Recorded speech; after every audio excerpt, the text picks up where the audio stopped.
बिस्मिल्लाहिर्रहमानिर्रहीम अस्सलाम वालेकुम। देसी चस्का चैनल देखने वाले खुश आमदीद। मेरी यूट्यूब फैमिली का की हाल है। मैं उम्मीद करनी है कि तुम सब खैरियत नाल होवोगे। अल्लाह तुहानू खुश और आबाद रखे, आमीन सुम्मा आमीन। अज मैं तुहाडे वास्ते लैके आई हाँ अंब दा मिल्क शेक साबूदाने दे नाल, जिहड़ा कि बड़ा ही मज़ेदार और बड़ा जबरदस्त बनता है। इहदे वास्ते आपां नूं किस किस चीज़ की जरूरत है, चलो आपां चलने रेसिपी की तरफ।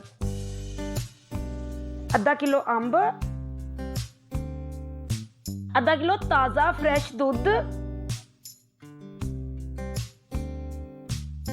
थोड़ी जिन्नी बर्फ, 4 चम्मच साबूदाना जिहड़ा कि मैं उबाल के रख चुकी हाँ, 4 चम्मच चीनी, जूसर मशीन। चलो हम आप अंब नूं छिल के तुहानूं बना के वहाने का जूस किस तरीके दे नाल बनना है। अगर तुहानूं मेरी वीडियो अच्छी लगी है तो वीडियो लाइक करना, चैनल सब्सक्राइब करना, बैल दे निशान नूं दबा के आल ते जरूर सैट करना। वेख सकते हो कितना जबरदस्त तरीके नाल अंब नूं छिलिया है, छिलका भी नहीं टुटन दिता और अंब भी जबरदस्त छिलिया गया है। अंब तुसी ओही लेना है जिंदे विच वाल ना होन, अच्छे वाला अंब लेने ने जूस वास्ते। वाला तो बगैर अंब ही अच्छे लगते ने। अगर तुहानूं मेरी वीडियो अच्छी लगे तो कमेंट दे विच अपनी राय का इजहार जरूर करया करो, ताकि मैं तुहाडे वास्ते अच्छी अच्छी वीडियो लैके आ सकां। आधा किलो अंब मैं छिल लेने। हुण जग नूं खोल के उहदे विच अंब जिहड़े आपां छिलके कट के रखे ने वो सब तो पहले पाने ने। आधा किलो अंब दे डकरे पा दिते ने, आधा किलो ताज़ा फ्रेश दूध पा दिता है, 4 चम्मच चीनी। ढक्कन नूं बंद करके आपां मशीन नूं चला देंगे। 2 तो 3 मिनट मशीन चलावांगे।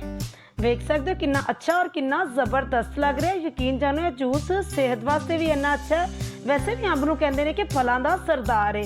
अगर आप इहदा मिल्क शेक बना के पीए तो सेहत वास्ते बहुत ज़्यादा ही अच्छा है।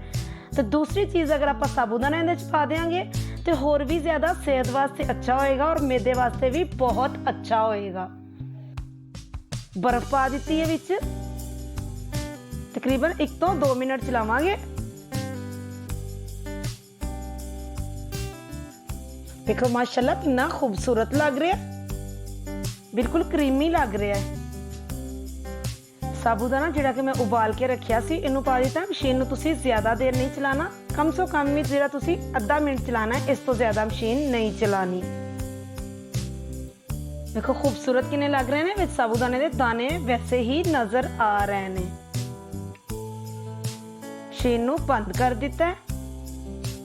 हुण मैं तुहानूं जग उतार के गिलास पा के वहानी कि कितना क्रीमी और कितना माशाल्लाह कितना जबरदस्त अपना जूस तैयार होया है। माशाल्लाह माशाल्लाह तुसी देख सकते हो बिल्कुल क्रीम नुमाई इन्ना क्रीमी जूस अपना तैयार हो गया है।